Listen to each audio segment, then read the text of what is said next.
Hi, I'm Rebecca Bennett, and I'd like to share with you my experience leading post-merger and acquisition integrations, and specifically looking at the most significant challenges I faced and how I overcame them. My first glimpse into M&A was when I was a due diligence associate at a PE firm in Los Angeles back in the day. And my role was to perform due diligence on potential acquisitions to determine if they would be a good fit for the portfolio. I also compiled quarterly performance reports on the portfolio companies themselves for the managing partners and vice president. When I moved over to Fox Networks Group, the digital and broadcast sides of the business strategically decided to integrate. That way, asset performance could be better tracked and consolidated. During this time, Netflix was just beginning to disrupt the media landscape, and they were bringing streaming into the picture, thus requiring us to adopt that capability as well. I had just successfully completed the building of a new and improved performance metrics platform for the digital side, so I was the first choice project manager chosen to facilitate this integration. The challenge was developing the new streaming edge technology when there was no blueprint on how to do this. We literally had to build and test in iterative cycles until we got it right. Then we had to create new processes around it while ensuring that the assets met new streaming regulations. My approach was to tackle this systematically.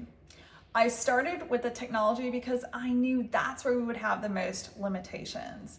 I knew we could modify the people and processes around it.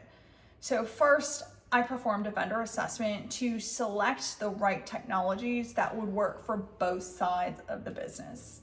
Then I redesigned the complex workflows using Lean Six Sigma methods to ensure that the new processes were simplified, automated, and mitigated errors which could impact asset performance and revenue. And I had the operating engineers iteratively test them with a feedback loop, which then helped me to develop the new SOPs.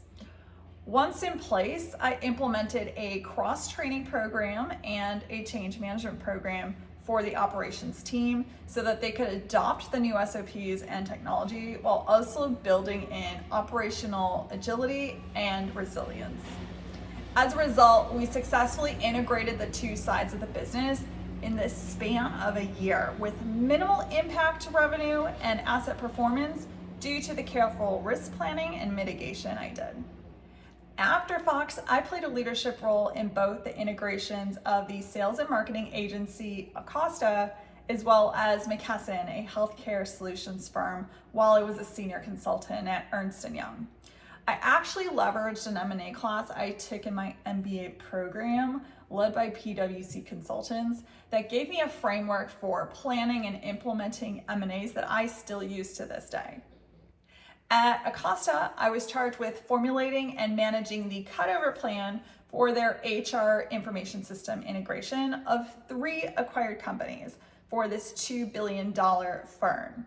Now, the level of complexity on this engagement was enormous since we were integrating multiple companies at once. The key challenge here was managing how teams should be prioritizing their work based on the web of interdependencies, while also managing communications in a way that brought alignment as well as coordination, but minimized meetings. The way I resolved this was 1, increasing our use of coordination tools, and 2, setting priorities and keeping the work bite-sized, and 3, optimizing meetings. Let me dive into the first one. As for coordination tools, I used cascading alignment sessions at both the executive level as well as the workstream level. I then created a color-coded dependency tracker and established dependency governance protocols. Next, I set communication expectations in a communication plan. And lastly, I templatized our deliverables so they could easily be handed down team to team with the same definitions and information needed to execute on the work. As for priorities, we selected the biggest and most standard rocks first. That way we could achieve large impact early, but with less risk and saving the little anomalies for last.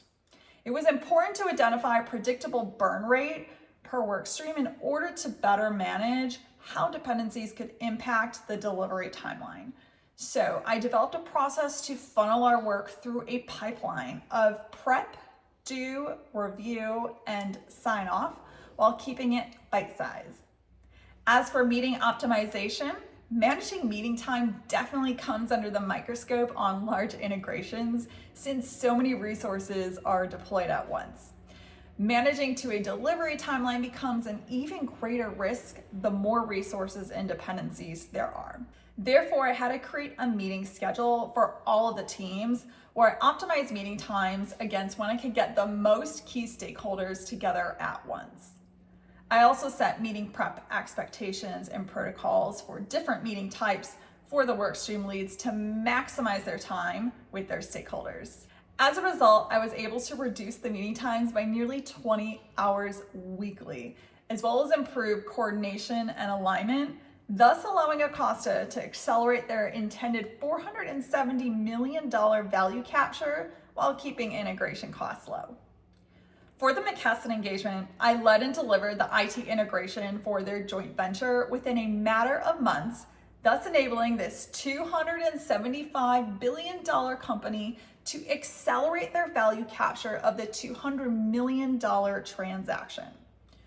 For their integration, we consolidated their technology stack and migrated data and users over, while also making adjustments for new and changed use cases. The key challenge in this engagement was managing the massive amount of technical requirements coming from both sides and finding simple solutions to address both. So I set up a meeting structure for each work stream where we would first perform a kickoff, stating the requirement categories and examples of questions we would ask to prepare the client. I then created a 2-meeting cadence to ask, clarify, and deliver the requirements within a week. We also utilized a confirmation and sign-off system as deliveries were made to keep the workflow going. Requiring technical leads to create a delivery checklist allowed us to easily track and monitor requirements delivery while also reducing meetings. Now, there were so many teams and work streams, so maintaining fluid communication, I was told, was the key challenge before I even came onto this project. So right away, I set a cadence for alignment, established a steer code, and set communication expectations, which solved the problem.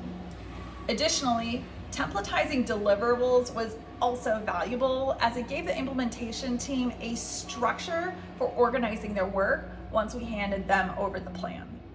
Now, this engagement was ultimately recognized as the gold standard for how to bring different teams together and work effectively and cohesively.